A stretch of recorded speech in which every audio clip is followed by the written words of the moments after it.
여러분 반갑습니다. 전처장투입니다. 저는 현재 미국 주식에 투자하고 있고요. 미국의 배당주 100개에 투자하는 SCHD 690주, 나스닥 100 지수를 추종하는 ETF인 QQQM 71주, S&P 500 지수를 추종하는 ETF인 부 23주 보유하고 있습니다. 그리고 매월 SCHD와 QQQM을 매수하고 있습니다. 오늘은 제가 평소에 말씀드리는 SCHD나 S&P 500 ETF, 장기 투자, 배당 투자 얘기가 아니고요. 근본적인 얘기로 넘어가서 미국 주식에 대해 말씀드려 볼게요. 저는 투자를 하면 할수록 몇 번을 생각해 봐도 역시 미국 주식이 정답이다 라고 생각하는데요. 그 이유에 대해 제 생각을 말씀드려 볼게요. 첫 번째로 미국 주식 시장이 전 세계에서 차지하고 있는 비율입니다. 1900년도에는 불과 14.5%를 차지하고 있었습니다.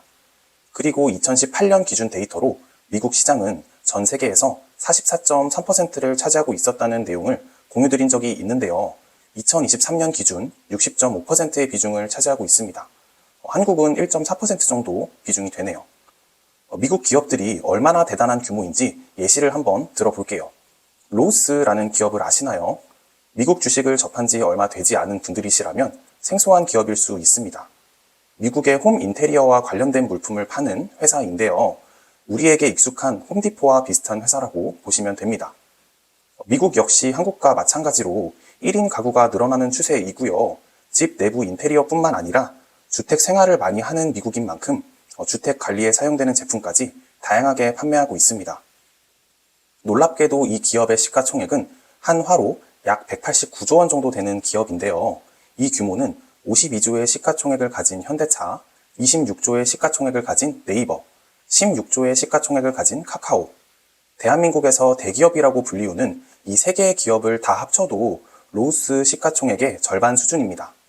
현대차, 네이버, 카카오가 2개씩은 있어야 로우스와 비슷한 시가총액이 되는 거죠. 로우스가 현재 미국에서 시가총액 약 90위권 정도 되니까요. 미국에 상장되어 있는 기업들의 규모가 얼마나 대단한지 알 수 있겠죠. 그럼 추가로 전 세계 시가총액 탑 10을 한번 볼까요? 우선 시가총액 3조 달러가 넘는 3개의 기업, 애플, 마이크로소프트, 엔비디아. 다들 잘 아시다시피 모두 미국 기업이고요. 시가총액 1조 달러가 넘는 기업 7개 중에서는 사우디 아람코를 제외한 6개의 기업이 미국 기업입니다. 전 세계에서 시가총액이 높은 30개의 기업을 봐도 30개의 기업 중에서 미국 기업은 23개를 차지하고 있고요. 단순 비율로는 77%의 비중을 차지하고 있습니다. 두 번째로는 미국 시장의 전망인데요. 지금까지는 그래 왔지만 앞으로도 미국이 세계에서 1등을 유지할 보장이 없다라는 분들의 의견이 종종 있습니다. 안타까운 얘기지만 자본주의에서는 잘하는 놈이 계속 잘할 수밖에 없습니다. 고기도 먹어본 놈이 잘 먹는다라는 말도 있잖아요. 다음 달 전교 1등도 이번 달 전교 1등에서 10등 사이에서 나올 확률이 높습니다. 축구 선수들의 꿈이 영국의 프리미어 리그나 스페인의 라리가인 것이나 야구 선수들의 꿈이 미국의 메이저리그인 것처럼 전 세계 수재들은 매년 미국으로 더 많이 계속해서 몰리고 있습니다. 그 수재들로 인해서 미국 기업들의 이익은 계속해서 늘어날 겁니다. 테슬라의 CEO인 일론 머스크도 남아공에서 태어나 미국 진출이라는 목표를 가지고 실리콘밸리로 넘어갔습니다. 현재는 테슬라, 뉴럴링크, 스페이스X 등의 회사를 운영하고 있습니다. 다소 괴짜적인 모습을 많이 보여주어 호불호가 갈리는 일론 머스크이지만 미국 증시를 올리는 데 큰 역할을 해준 것은 사실입니다. 마이크로소프트의 CEO인 사티아 나델라 역시 인도 출신 미국의 기업인이고요. 구글의 CEO인 순다르 피차이, 엔비디아의 CEO 젠슨 황 등 능력 있는 수재들의 정착지는 결국 미국이 될 것입니다. 예전과 달리 지금의 빅테크라고 불리우는 기업들은 한 가지 사업 영역에만 안주해 있지 않습니다. 애플만 보더라도 전자기기만을 판매하는 회사라고 보면 곤란하죠. 소프트웨어를 비롯한 애플 스토어나 음악 스트리밍, 각종 OTT 등을 포괄하는 서비스 매출만 해도 애플이 차지하는 매출 비중에서 20%가 넘고요. 이 비중은 2025년에 1,000억 달러를 넘어서며 전체 매출의 4분의 1을 차지할 것이라고 예측하고 있습니다. 우리는 현재 개천에서 용나던 시절과는 다른 시대에 살고 있습니다. 다시 한번 말씀드리지만 잘한 기업들은 앞으로도 더 잘할 겁니다. 이 기업들의 무서운 점은 소비자들에게 가격을 전가시킬 수 있다는 것인데요. 애플이 아이폰의 가격을 올린다고 할 때 넷플릭스가 구독료를 올린다고 할 때 자본주의의 구조를 이해하지 못한 사람들은 너무 비싸다며 지갑을 닫겠다고 선언합니다. 하지만 결국 살 사람들은 다 사고요. 그렇게 말했던 사람들조차 결국 지갑을 다시 열게 될 확률이 큽니다. 이미 우리들의 삶 속에서 다 침투되어 있기 때문에 이것을 끊기란 여간 힘든 것이 아니거든요.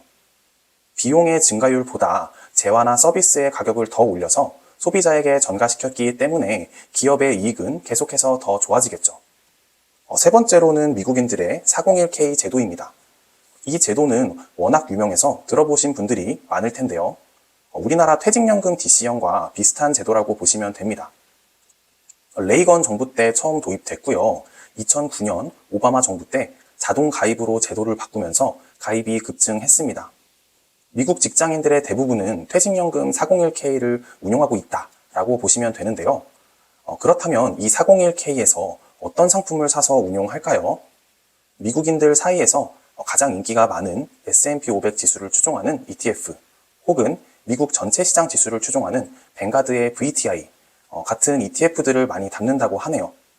우리가 퇴직연금 DC 계좌나 IRP, 연금저축펀드, 중개형 ISA 등 절세 계좌에서 한국의 증권사들이 운용하는 미국 S&P 500 ETF, 미국 나스닥 100, 미국 배당 다우존스 같은 종목들을 매수하는 것과 같은 것이라고 보시면 됩니다. 이 엄청난 자금들이 매달, 매년 유입되면서 미국 시장에 들어오게 되는데 미국 시장이 우상향하는 데에는 이 영향도 굉장히 크다고 볼 수 있습니다. 내 소중한 은퇴 자금이 투자되어 있는데 증시가 하락하면 미국인들이 좋아할까요? 때문에 미국의 정치와도 밀접한 영향이 있습니다. 최근에 해리스는 민주당의 재선을 위해서 증시를 끌어올리려는 노력을 많이 하고 있죠. 유권자들의 마음을 사로잡아야 하니까요. 다행인 것은 민주당과 공화당 모두 시장을 신경 쓴다는 것인데요. 우리나라와는 다르게 미국인들의 대부분은 이 401k 제도를 통해서 주식을 투자하고 있기 때문에 미국 시장이 폭락한다면 401k에 묶여있는 수많은 자금들의 가치가 떨어지게 됩니다.